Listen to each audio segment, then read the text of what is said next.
you awake? I thought I heard you get up. Yeah, I'm awake. Sorry, I just can't sleep. Are you thinking about him? Yeah, a bit. Usually get back to sleep, my love. I'm fine. No, it's okay. What else is on your mind? I don't know, it seems weird, but I had one of the most vivid dreams of my life. I saw a fox on a snowy mountain, just looking confused and worried. Those eyes, I can't get those eyes out of my head. She was running in the windy snow, looking for something. Do you think it has to do with you and what's been going on? I don't know. It was just a dream, Rachel. They're not meant to make sense. A lot's happened the past couple days, that's all. Well, if you're not going to sleep anyway, you should tell me. I want to hear. All right.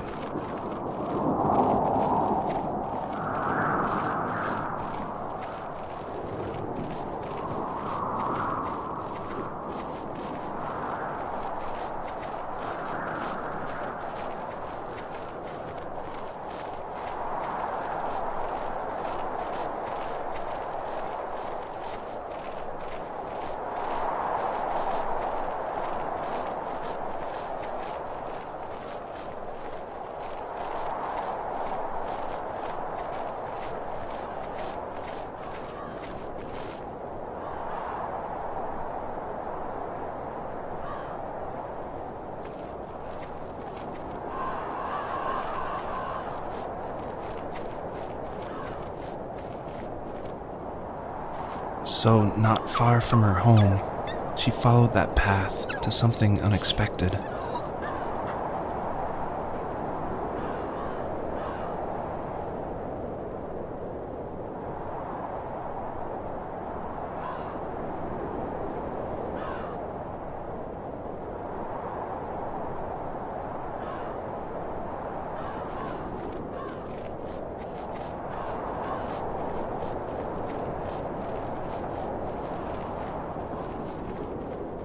She couldn't stay, though.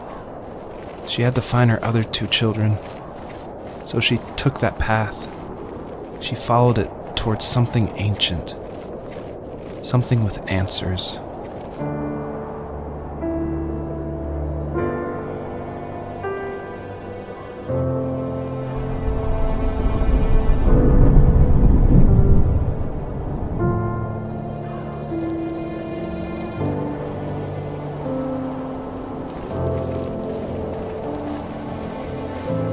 The fox looked high and low, searching for any sign of her cubs. Points of light showed the way to this ancient tree. It was as if each one had a story to tell, all their own. The land was trying to tell my story, too. I felt like I was right behind her the whole time.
As a kid, did you ever do show and tell in your class? Yeah, I think I only did it once, when I was in the 4th grade. You know how my life was around then. I wanted to show my class what helped pass the time and distracted me. So I brought a dozen paper cranes I had made. I think I told everyone how badly I wanted to be a bird and fly, embarrassingly enough. Don't be embarrassed. Every kid wants to fly. For me, it was another toy from my dad, a wooden boat. I remember guarding it so carefully in my hands as I walked into class. When I sat down, a group of boys immediately made fun of it. They asked which trash can I found it in, or why an ugly log was my favorite toy. When I got up, I didn't even want to tell them my dad had carved it. I said it was a joke gift my friend had given me. Kids can be so cruel. Some of them are. I shouldn't have let them get to me, but it did. It's amazing we bounced back at all.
Usually those kids would leave me alone, but somehow they could tell I was different.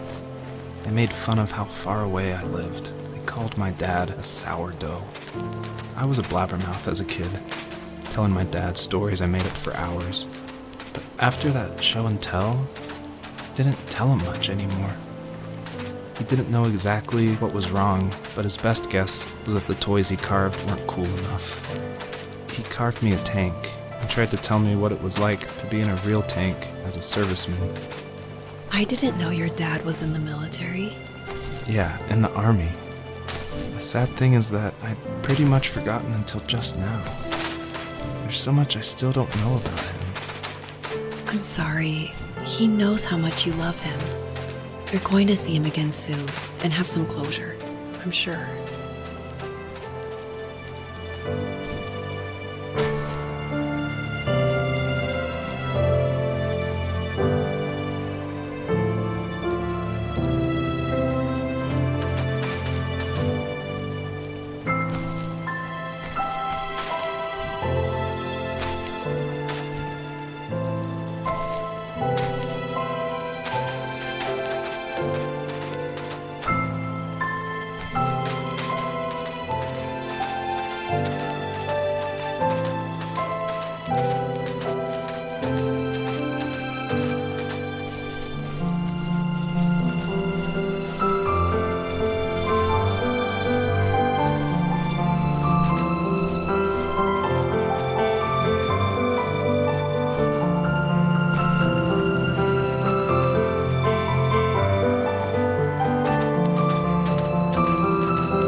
older I got, the more I withdrew. I asked myself, why talk to anybody anyway? Why bother when I'm happy by myself? I started drawing a lot, mostly animals I saw in the woods by my home. I then imagined designing my own hideouts with things like TVs and pantries full of chips and cookies. I think that idea of leaving home and drawing blueprints started my career. I found a lot of solace in that. I'm not surprised, but I did the same thing, you know? There's something special about having a place to call your own. And now look at us. Well, if you count renting in an overpriced city. It's as close as we can get for now.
Do you remember what my dad did for a living?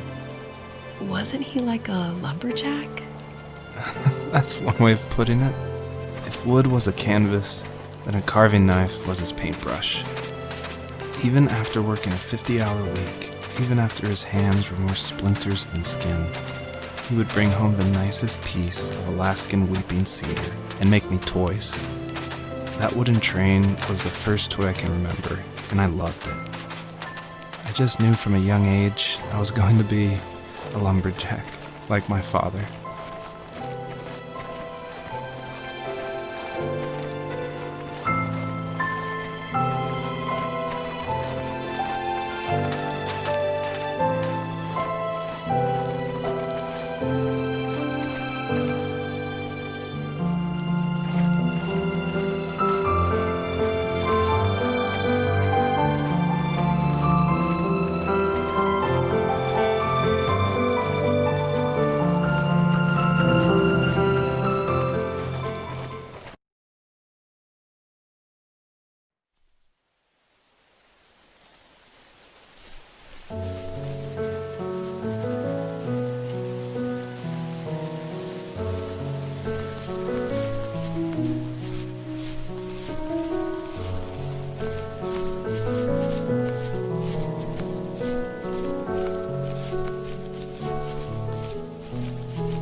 My teenage years were full of sketching, angst, and trouble. I wasn't popular or unpopular. Maybe just forgettable. I guess that gave me a sense of freedom, so I hung out with crazy kids, doing crazy things, even though I mostly just watched the chaos ensue. We did it all. Put fireworks in mailboxes, hide roadkill in people's garages, break windows of the barber shop in Anchorage. My dad was furious, but he was so busy working he couldn't do much to stop me from going out. I think being an adult means there's no one to stop you making hard decisions. He had to make a living, and he couldn't be in two places at once. Yeah, I realize that now. But at the time, I was sure he was more interested in growing his business than what was going on with me.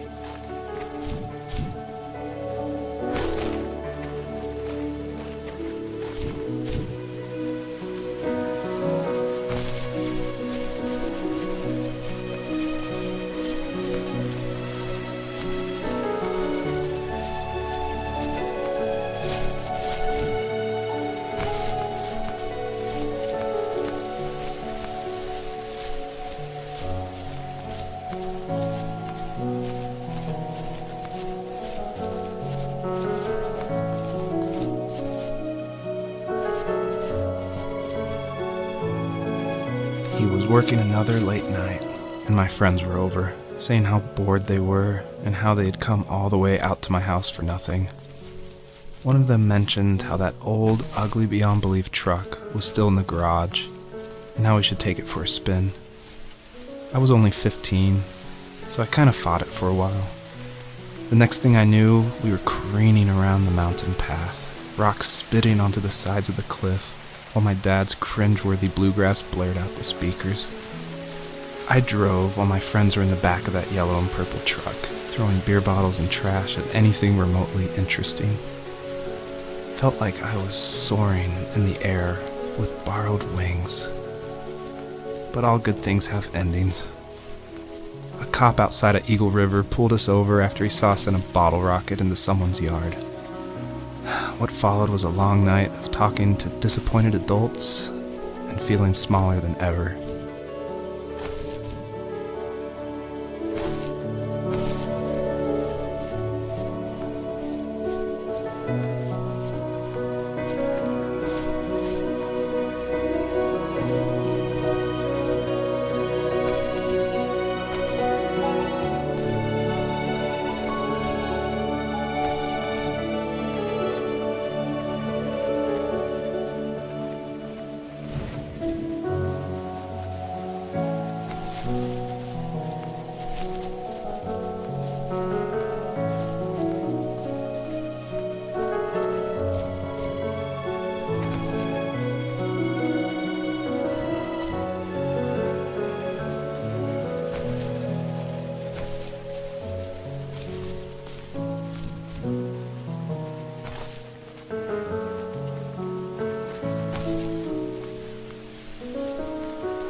After he drove me home from the police station, I blew up at him, saying how I never wanted to be like him, how I was going to be someone and leave that hick icebox for good.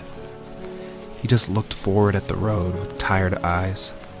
I took out that bluegrass tape from the cassette deck and chucked it out the window.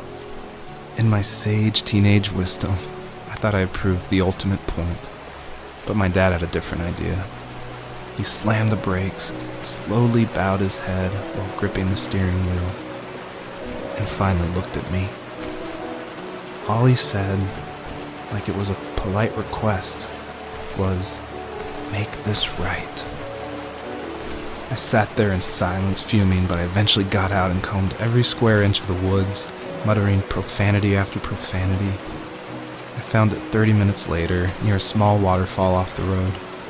I went back to the truck, put the wet tape back in, and sure enough it worked. We didn't speak another word to each other the rest of the night. Wow, I knew you were a crazy teenager, but... It's hard to believe, isn't it? It surprises me too. It's like I didn't really know who that kid was back then. I bet my dad thought the same thing over and over. It's almost like he was saying, "Make this right," to himself, more than to me.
My friends would laugh about that night and talk about how crazy it was, and I laughed along, pretending it didn't bother me. But it did. I imagined my friends growing old in the bush, unable to find that thrill in those godforsaken ice fields. It's like those mountains were a literal wall, keeping me from leaving, where all I would have to look forward to are lumber yards and evening beers. I had to climb over. That was my only goal for a long time.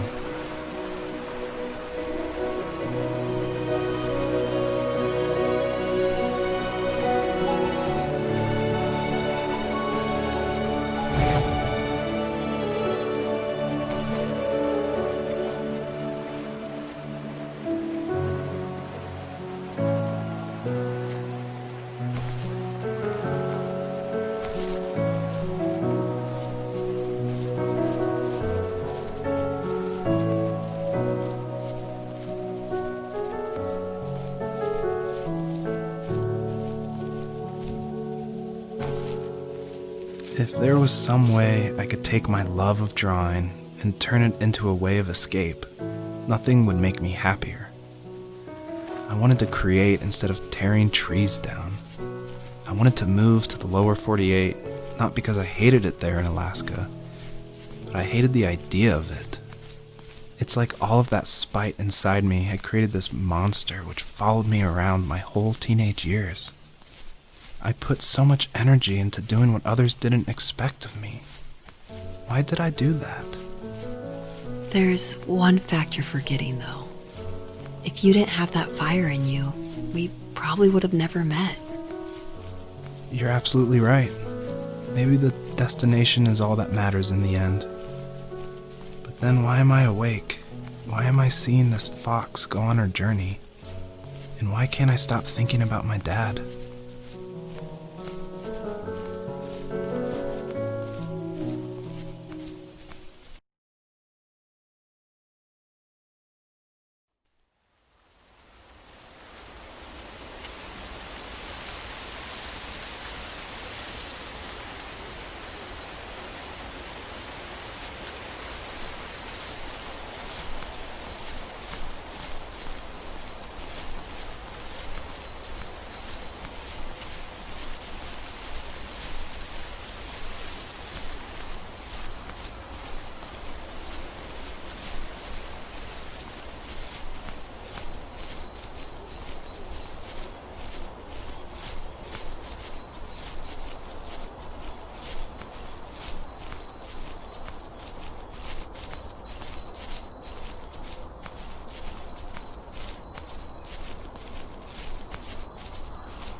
On our property, there were old abandoned pieces of a shed and car long left unused. I used to ask him all the time who those people were that left all this junk, and I'm sure he got so tired of hearing it that he made up some elaborate stories how a brown bear ate them and haunted the woods afterwards. What's funny is I think it made those people seem more real, growing up thinking they were still hanging out like they couldn't say goodbye. I used to tell my friends how I could swear I saw spirits move near the water, and that always freaked them out. I guess it didn't bother me, because the way I saw it, they were normal people with old cars and sheds, just trying to figure out how to survive and be happy in the middle of nowhere. It was a cool thought that they didn't want to leave, but I was a weird kid. Well, you had good company since those ghosts liked living in a place where they were brutally devoured.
Even at my most distant, at the times when I detested him the most, he kept reaching out.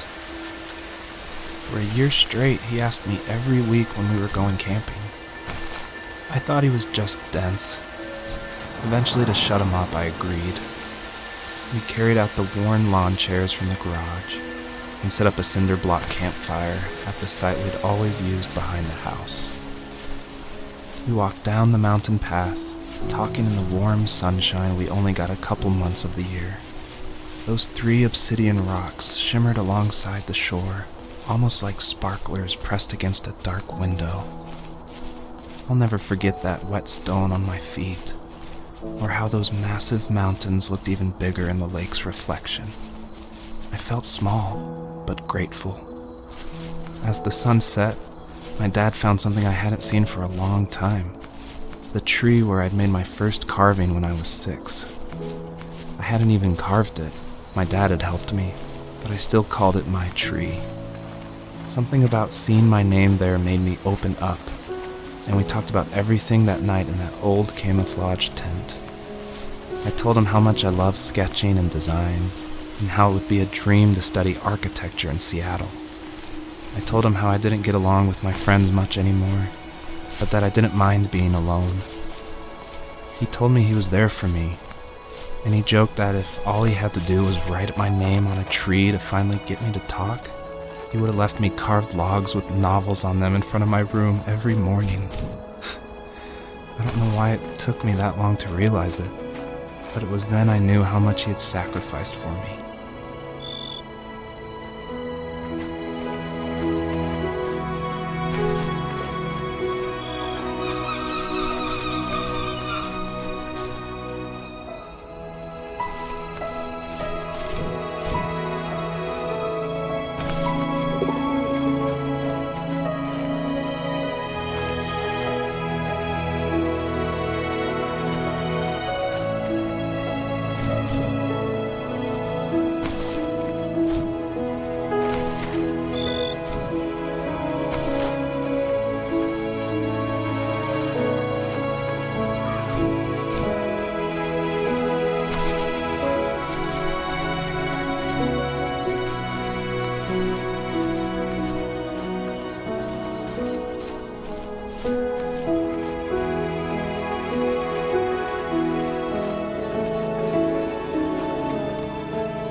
We were happiest underneath the evergreens.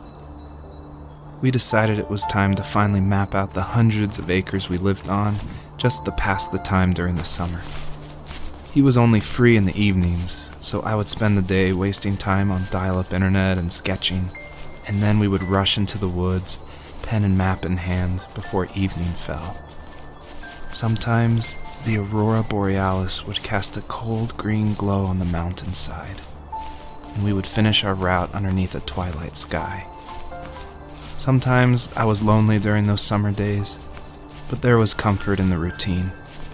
A lot of teenagers aren't looking for the daily grind, though. There's nothing wrong with wanting to get out, to leave your childhood home. You wanted to progress, to make something of yourself. Yeah, you're right. That house. I'm sure it's the same as how I left it. But then why does it feel so different?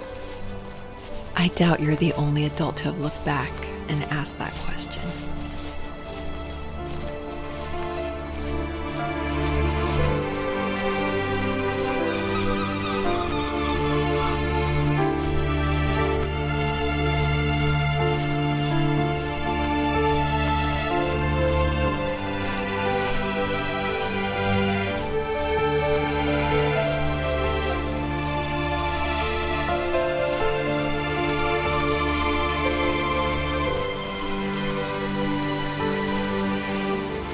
My dad built a lot of stuff in his free time. If he wasn't watching fly fishing or reading Tom Clancy novels, he was carving something. He made tons of birdhouses. Not that he was into bird watching, but I think he really missed working and adding on to the home. If he couldn't afford the time to build onto our own house, he would have to settle with watching birds move into their little homes. We kept an old mattress in the bed of that ugly yellow truck, so we would drive it deep into the woods and then watch the birds fly into their houses while the sun set. Usually it was accompanied by venison jerky or a cold Coke, but not a lot of talking, which is how we both liked it.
The perpetrator stood nearby, unfazed, like nothing was wrong. My dad is dead, and he's never coming back, Rachel. I can tell you these stories, but I can never reminisce with him again. He can never hold a grandchild that we'll probably never be able to have. I can never talk to him again, and I'll never be able to say I'm sorry for everything.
I need to go to bed.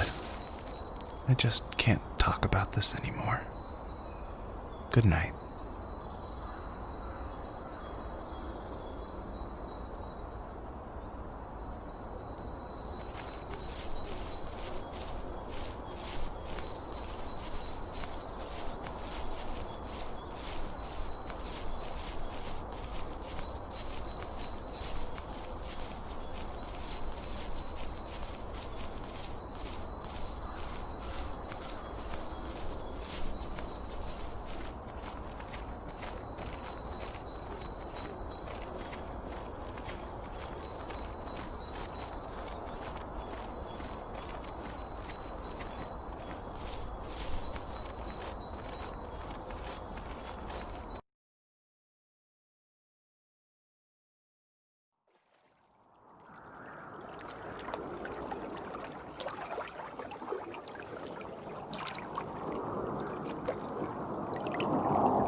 Joseph, you can't go to sleep feeling like this.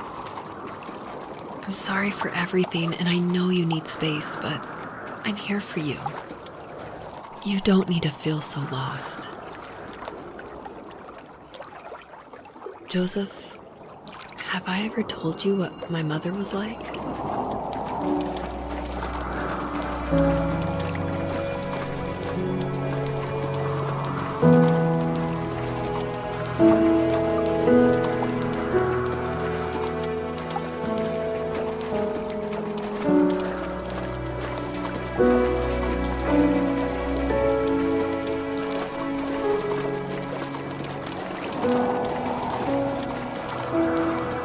You know what it's like not to have a mom at home.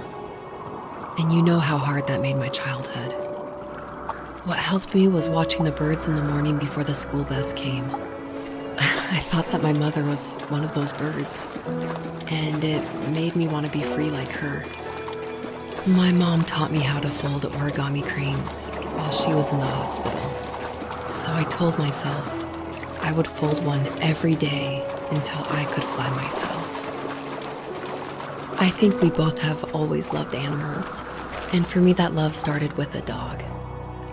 Sometimes this Rottweiler would come up to our property line and wait at the fence for me, but only once in a while. I was sure to check every day immediately after school, and it usually ended in disappointment. I would even steal money from my passed-out dad just so I could buy these off-brand dog biscuits. Even when she did stop by, she never went beyond the fence. Why was she so scared? I think my dad was the opposite of your dad in almost every way, except he was in the military as well. He coped with alcohol of every kind. The trailer started falling apart, he got angry, and I withdrew. More and more I became the weird, quiet kid who made lots of origami birds and carried dog biscuits around. I think we were pretty similar when it came to being the weird kids. And that same sincerity in college was one of the reasons I was so drawn to you. Life got worse and worse, and at one point, I really didn't think I could survive another day with my soul still intact. I had no real friends, let alone neighbors, since we lived in the middle of nowhere. I should have talked to my teacher, but I was scared what he would do if he found out. As I waited for the school bus one morning, I walked around until I found something in an abandoned shed. Something I can't put into words. I summoned courage I didn't know I had, and I broke into my dad's room and found the key to the shed where he had locked my bike. I'll never forget that feeling, with the wind rushing by my ears as the sun rose over fields of wheat. I was flying for the first time. I biked as far as my legs could take me until I found a house that felt friendly, and that felt like home. Those strangers helped me in so many ways, and if it wasn't for them, I wouldn't have found my foster family. And if it wasn't for my parents, I wouldn't have met you. You have strength, Joseph, and you're not as alone as you think. It's all just so pointless. Just waiting for life to happen. I don't want to It's like having the home I always wanted is cursed out of my reach. The thought of being a parent myself. How could I do that when I couldn't even be a good son? I'm sorry. I know what you're saying. I just don't know how things will work out. These quiet hours will turn into years. We'll wonder which roads passed us by. Then we'll forge a new road together. Besides, I discovered for myself that one fateful morning where any hopeful road leads to. There may be thorns and mist, but it always leads to the same thing. And what's that? Family. I'm so glad that you're part of my family, Rachel. And I'm glad you're part of mine.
fox knew her last cub would be waiting for her at the first tree.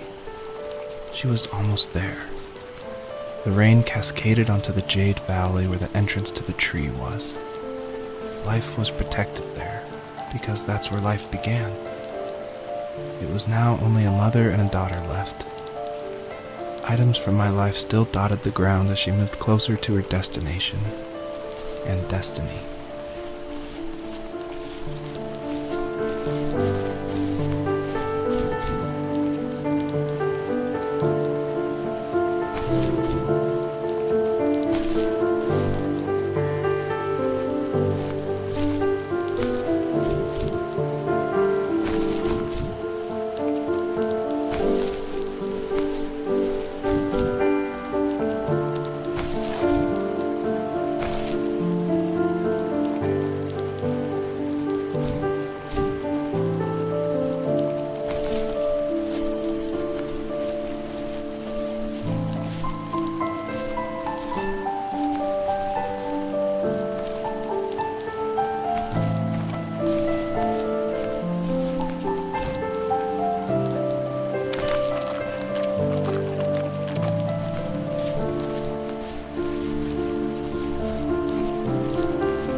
At the end of high school, I felt something I hadn't felt in a long time.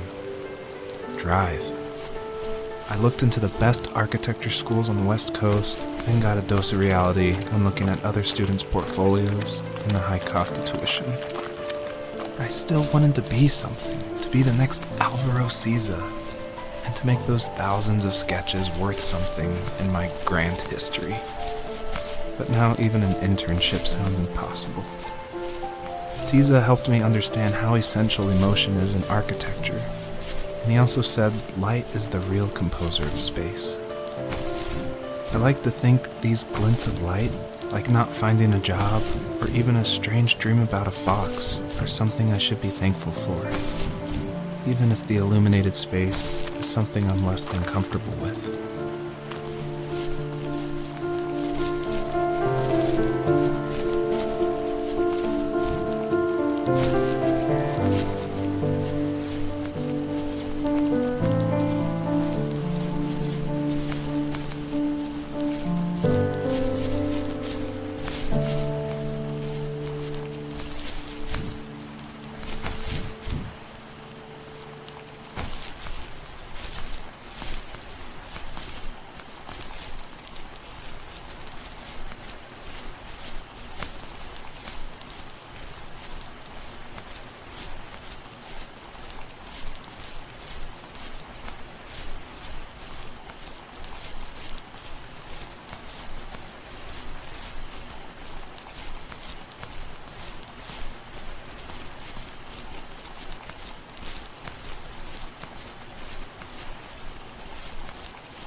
My dad was super supportive with my college plans.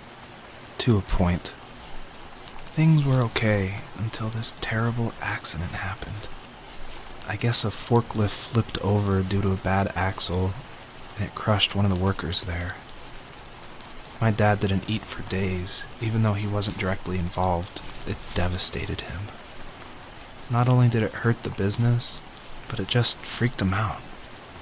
He would talk in his sleep, muttering things about firing people and saying sorry.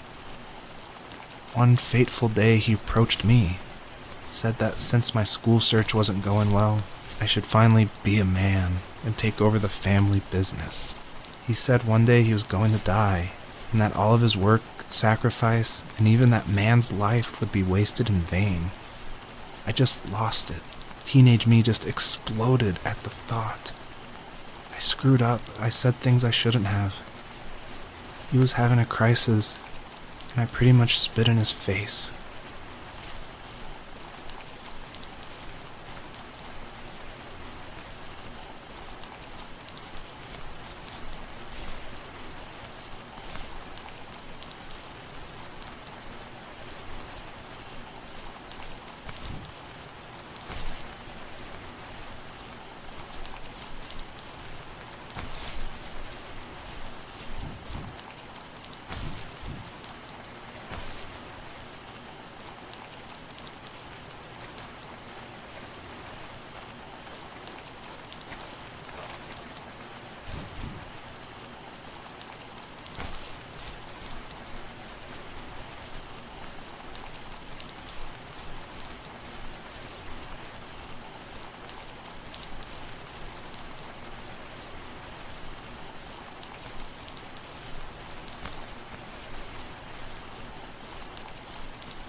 Was that the last time you talked to him?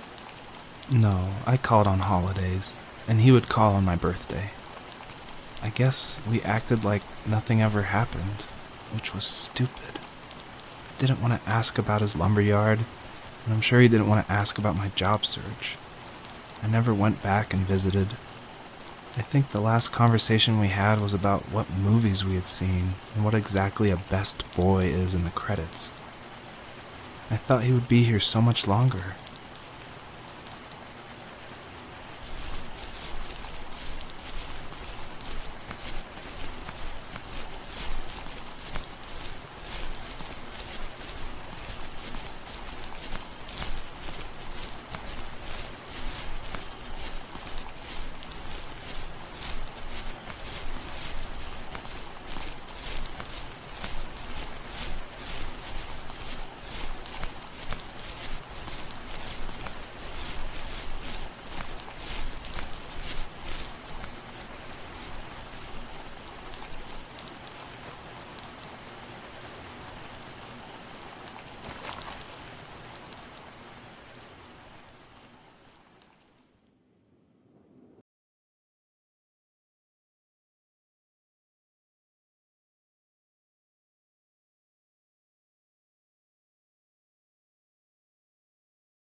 I guess her journey was over. But I have no idea. It was only a dream, a distraction from tomorrow. I don't think dreams normally bring back to memory so many important feelings. Maybe it was just a dream, but it was also a gift. Yeah, I suppose. But tomorrow we're getting on a plane to the last place on Earth I want to be. The only person that would have made the trip worth it is gone. You're going to see him and be with him one last time before you say goodbye. I have one last quote for you by Emerson, sealed in an imaginary letter from me to you. It is the secret of the world that all things subsist and do not die, but only retire a little from sight and afterward return again. Go to sleep, my love. We have a big day tomorrow, but I'll be there with you every step of the way. Thank you. Thanks for listening. Good night, Rachel. Good night, Joseph.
hell?